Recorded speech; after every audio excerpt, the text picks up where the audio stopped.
With the iPhone 16 Pro, the focus is on cameras and Apple Intelligence. The problem is Apple Intelligence isn't quite here yet.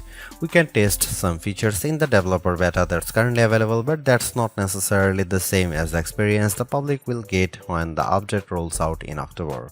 It's not unprecedented for new iPhones to launch without some marquee features, sure, and thankfully there is still plenty that the iPhone 16 Pro brings.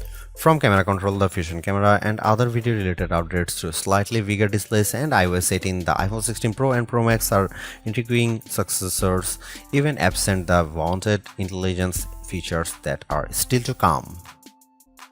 Arguably, the biggest change to the iPhone 16 lineup, not to mention the iPhone 16 Pro, is the introduction of camera control. This is a button on the right side of the device which has touch and pressure sensors on it to enable greater control with swipes and semi-presses. One of the things this was supposed to do was let you push slightly on the button to trigger focus, similar to what half pressing a DSLR shutter button would do. That function won't be available at launch, so I can't say if it's effective. But by the large, camera control is a very Apple approach to a feature that has been around for years.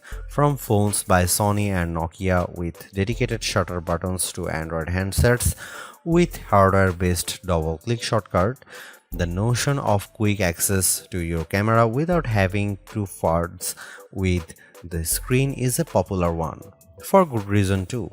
I've hated having to swipe or long press the icon on my iPhone's lock screen in the past, and even though I could set the iPhone 15 Pro section button to open the camera, it just wasn't positioned well and I'd have to give up my mute button. So, Apple isn't breaking new ground with its hardware shortcut for a frequently used app, but it does do a few things differently. With the touch sensor, you can swipe on it to tweak things like exposure, zoom levels, and tone, and the half press still works as a way to select options or go back out of menus within the camera control interface. In theory, it's a nice way to make changes in the fly. In reality, there are a few issues and they largely have to do with placement. The button sits a little further from the base of the phone than I'd like, so my fingers have to reach a bit more to press it, whether I was in landscape or portrait mode. This wasn't usually a problem when I had both hands free and could steady the iPhone with my other hand and readjust my grip. But if you are trying to take a quick shot with just one hand, the button's location can feel unintuitive. Of course, everyone has different finger lengths and ratios, so it's entirely possible that other people find this logical. It also depends on your grip. If you are cradling the bottom of the device in your palm, it's harder to maneuver. If you are covering part of the screen and reaching out for the button head on, it's slightly easier to use camera control. Still, even for those with the strongest claws, swiping and half pressing and double half pressing on the sensor is tricky. I was only ever really able to do that if I had my thumb holding up on the bottom edge and my middle ring and little fingers steadying the right end of the phone. Maybe this is a new camera grip I just need to relearn for this button. The awkward placement is a minor gripe compared to what I found most annoying, the button's touch sensor. Not only was it difficult to swipe through different settings when holding the device with one hand, it also reacts to accidental touches and swipes. Sometimes the phone would slide down my palm and change the exposure or zoom level, completely ruining the vibe. I should point out that you can go into accessibility settings to either tweak or swipe sensitivity or turn it off altogether if it really bothers you. Honestly, if you are planning on making adjustments with camera control, it's best to have time, patience, and both hands free. In those situations, I had a lot of fun editing settings and watching them by reflected in the viewfinder in real time. I also liked zooming in and out of subjects, decomposing a shot and tweaking exposure till I liked what I saw before then pushing down to snap the picture. I especially loved this while recording video since it makes slowly zooming in or out of a subject smoother than using the on-screen slider. Even if you are not a glutton for buttons, there are still some camera updates that might intrigue you. This year's flagships sport what Apple calls a 48 megapixel fusion camera, which has a faster quad pixel sensor. This enables what the company describes as zero shutter lag, which is wording it has used repeatedly over the years. In this case, it's referring to how quickly the camera will capture a shot after you press the shutter button. I will admit I was initially confused by this update in part because it requires relearning some behaviors I had adopted to mitigate the shortfalls of older cameras. Basically, the iPhone 16 Pro's cameras are now so fast that when I asked someone to throw something so I could capture it in motion to see how still the images were, my shots ended up being of the person holding the object. Our video producer and I were very confused, and it wasn't until the zero shutter lag concept was explained clearer to me that I got it.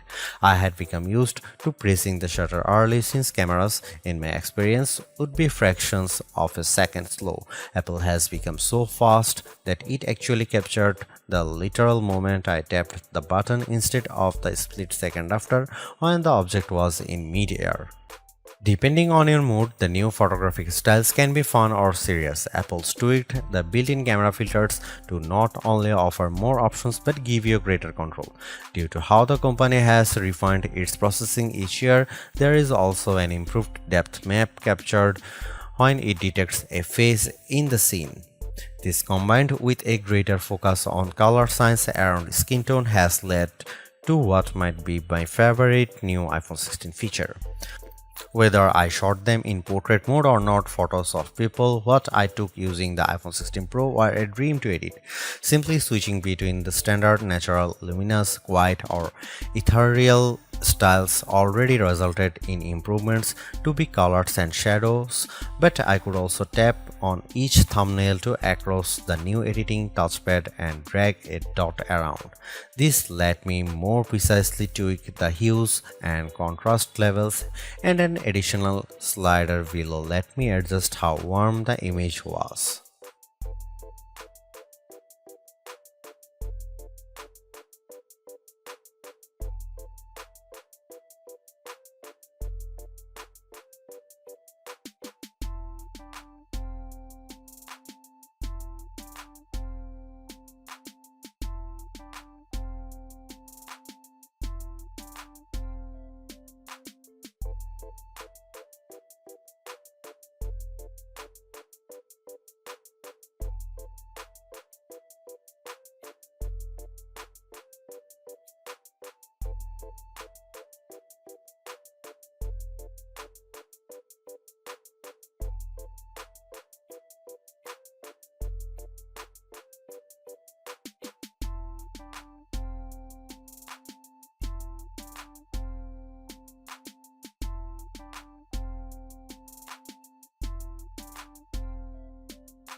Apple's caution is sometimes warranted, especially at a time when mistrust of AI-generated content runs rampant. The company taking its time to get Apple Intelligence right is understandable, but its deliberation doesn't always lead to winners. While I appreciate the attempt to differentiate camera control with the touch sensor for more versatility, I am not yet convinced on its usefulness. The good news is, and I cannot stress this enough, you have the option to tune it to your liking, and that's the theme I'm seeing in recent Apple features that hint at more thoughtfulness than usual. If you don't like something, or if something isn't right for your needs, you can adjust or disable it. In iOS 18, you have greater control over your home screen's app layout and can pin custom collections for easier reach.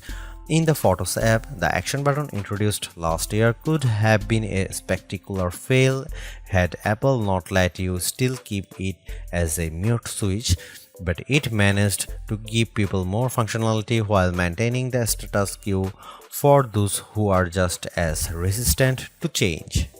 Change is scary, change is hard, But without change, there is no progress.